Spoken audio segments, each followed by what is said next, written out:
welcome back to my channel. On this channel, we read a chapter of the Bible every day, starting from beginning to end, and then we read some of my devotion. This is a PJs and prayer series that I do that I have loved doing for a while now. I had to take a break from posting for a while, but we are back, so that is super exciting. If we flip open our Bibles, we are in Nehemiah chapter 4. I took a break from posting for a while, so I didn't post some chapters, but now if you guys have read those on your own, that's amazing.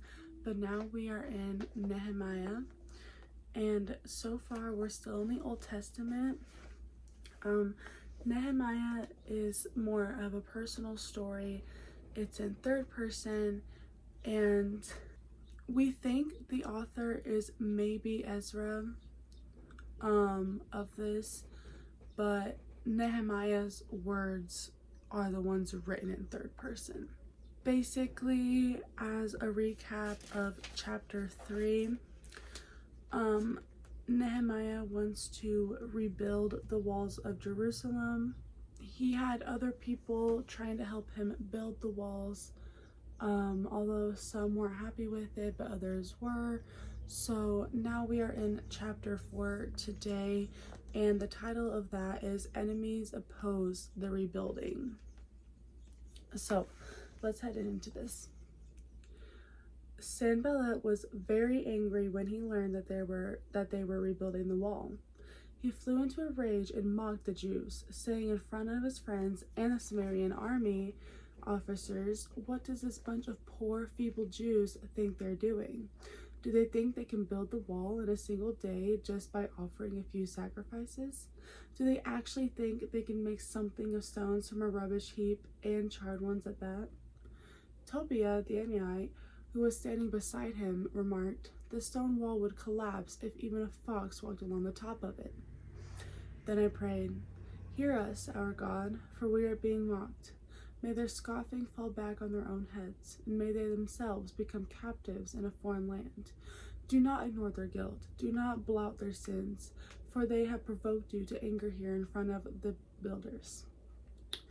At the last, the wall was completed to half its height around the entire city, for the people had worked with enthusiasm. But when Sanballat and Tobiah and the Arabs, Ammonites and Ashdodites, heard that the work was going ahead and that the gaps in the wall of Jerusalem were being repaired, they were furious. They all made plans to come and fight against Jerusalem and throw us into confusion. But we prayed to our God and guarded the city day and night to protect ourselves. Then the people of Judah began to complain. "The workers are getting tired, and there is so much rubble to be moved. We will never be able to build the wall by ourselves." Meanwhile, our enemies were saying, "Before they know what's happening, we will swoop down on them and kill them and end their work." The Jews who lived near the enemy came and told us again and again, "They will come from all directions and attack us." So I placed armed guards behind the lowest parts of the wall and the exposed areas. I stationed the people to stand guard by families, armed with swords, spears, and bows. Then, as I looked over the situation, I called together the nobles and the rest of the people and said to them, "Don't be afraid of the enemy. Remember the Lord, who is great and glorious, and fight for your brothers, your sons, your daughters, your wives, and your homes." When our enemies heard that we knew of the plans that God had frustrated them, we all returned to work on the wall. But from then on, only half men worked while the other half stood guard with spears, shields, bows, and coats of mail. The leaders stationed themselves behind the people of Judah, who were rebuilding the wall. Laborers carried on their work with one hand supporting their load and one hand holding a weapon. All the builders had a sword belted to their side. The trumpeter stayed with me to sound the alarm. Then I explained to the nobles and officials and all of the people, "The work is very spread out, and we are widely separated from each other along the wall. When you hear the blast of the trumpet, rush to wherever it is sounding. Then our God will fight for us." We worked early and late, from sunrise to sunset, and half of the men were always on guard. I also told everyone living outside the walls to stay in Jerusalem. That way, they and their servants could help the guard duty at night and work during the day. During this time, none of us, Not I, nor my relatives, nor my servants, nor the guards who were with me ever took off our clothes. We carried our weapons with us at all times, even when we went for water. Okay, interesting. So, again, people were not liking that they were building the wall for some reason and making remarks and commenting on them just because they had less money or looked, I guess, in their eyes, poor. But they stuck to the plan and they are still building, and that strength is an amazing characteristic to have. It's an amazing skill to have at that. Next up for our devotion, we are still in the book A Little God Time for Women, a 365 daily devotion. It's a large print.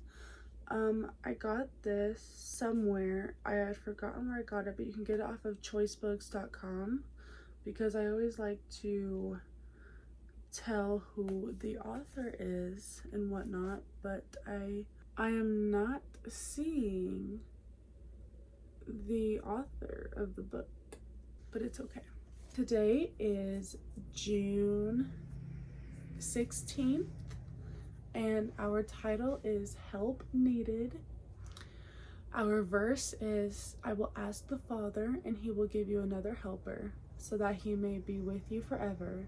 The helper is the Spirit of truth, whom the world cannot receive, because it does not see him or know him. But you know him, because he remains with you and will be in you. John 14:16-17. Help. We don't often verbalize this word, but we certainly internalize it, probably more often than we realize.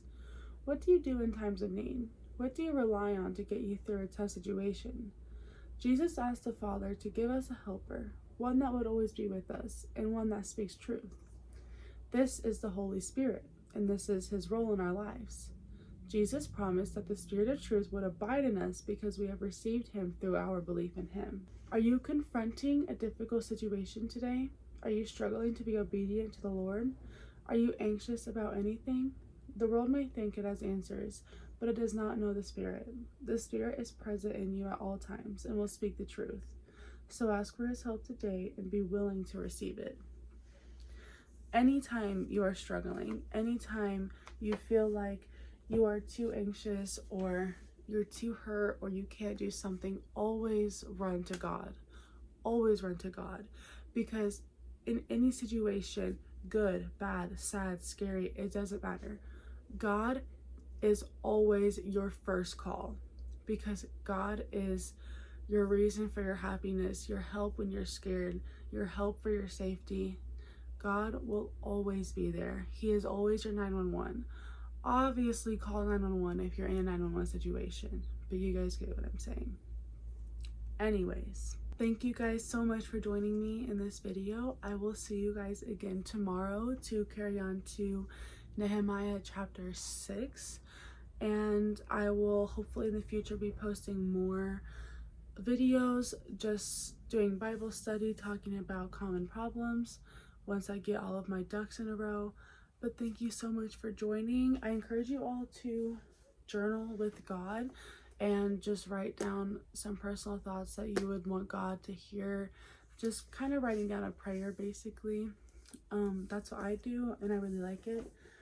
But other than that, I hope you guys have an amazing day. Goodbye.